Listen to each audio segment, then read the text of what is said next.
things to be thrown at you. But it is simple, and I'll use a new word for you. It's reproducible. But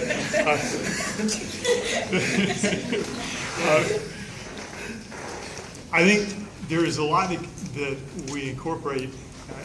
Discipleship boils down to just what's been talked about here, these first three parts, these first three fields. There's things that come into play that get beyond, like, okay, once I've got somebody in a disciple group, and I've gone through the Life Now studies, and I've gotten them to do inductive Bible study, they're doing the sword method. Okay, where do I go from here? And these folks are going to do probably, one of three things.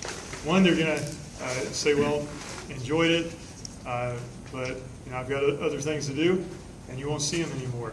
And you trust that God, whether it's after you've shared the gospel with them, whether you've gone through maybe a couple of the disciple groups with them, or you've gone through the whole Life Now studies, wherever they're at when they continue with you, just know God's hand is there, the Holy Spirit is in them, and He'll be doing a work in them regardless of how long you'll be working with them.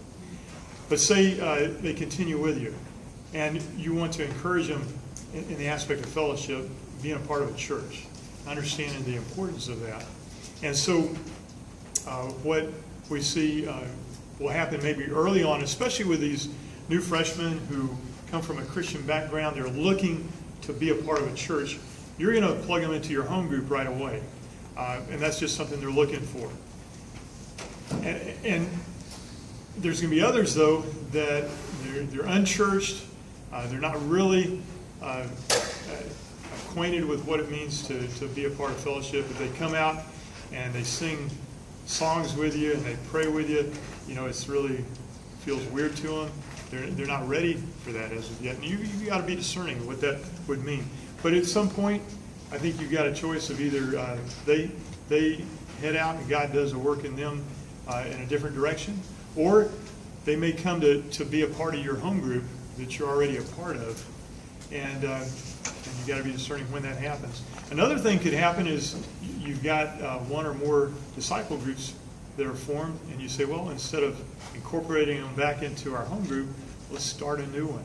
And I think in some ways we see y'all's home group kind of developed from that, some new disciple groups that started up. But with that, we still have our disciple phases, the disciple process that we've been doing for a while, that really comes into play. And it's here in this fourth field, a harvesting group.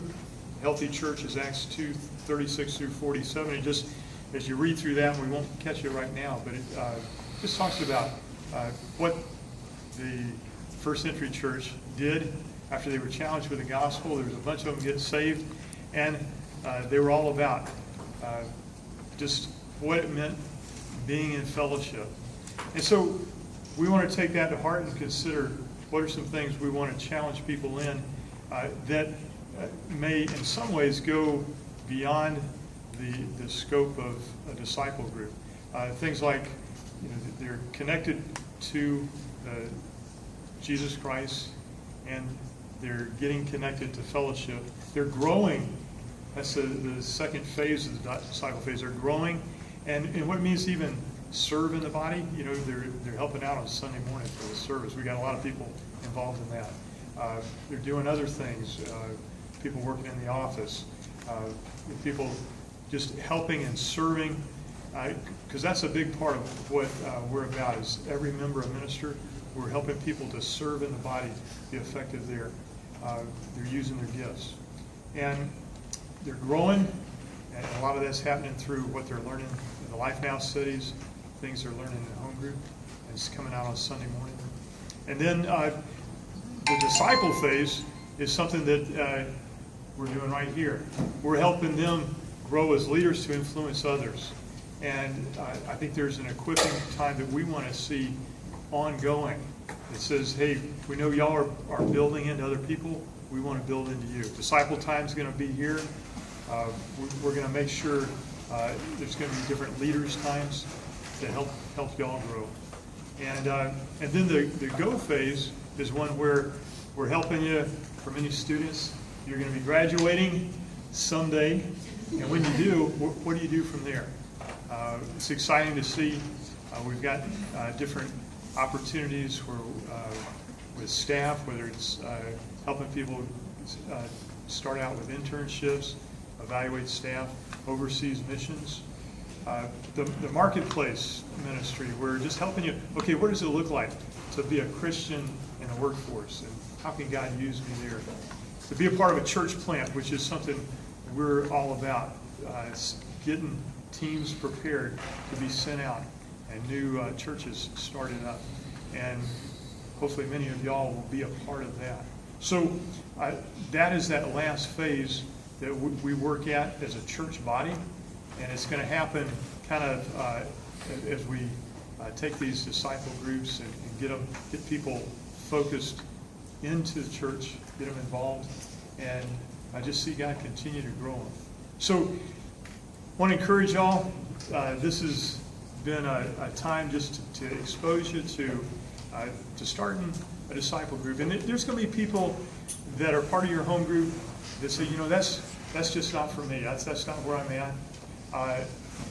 Don't put the pressure on that, hey, you've got to start a disciple group. But bring them alongside you and say, hey, just come with me. We've got a disciple group. I found a freshman or two, and I want to start that up. Join me and just help me do this. And allow them to get used to it, get comfortable, and maybe at some point they'll start their own. But don't feel, and I don't want y'all to feel the pressure, okay, I've got to start a disciple group. I think it's a tremendous way. I think we have determined that discipleship can happen in a very strategic way here in the church. And so we're excited about seeing them going. We're trusting God's going to multiply disciple groups this semester.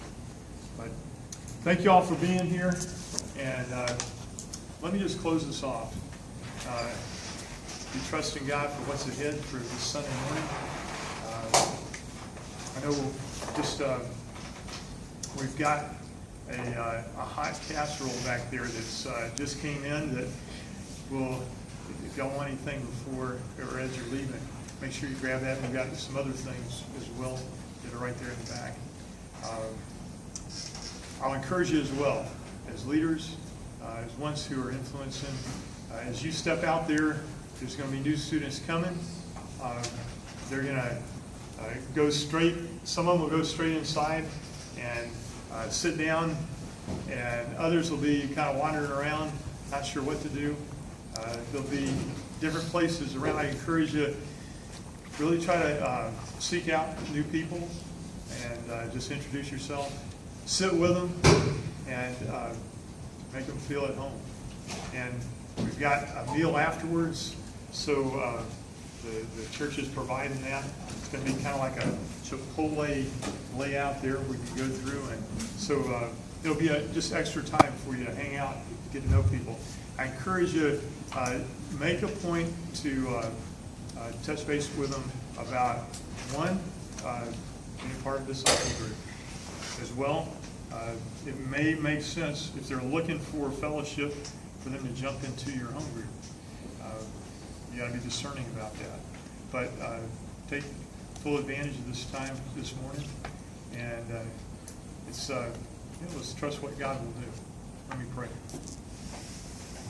Lord,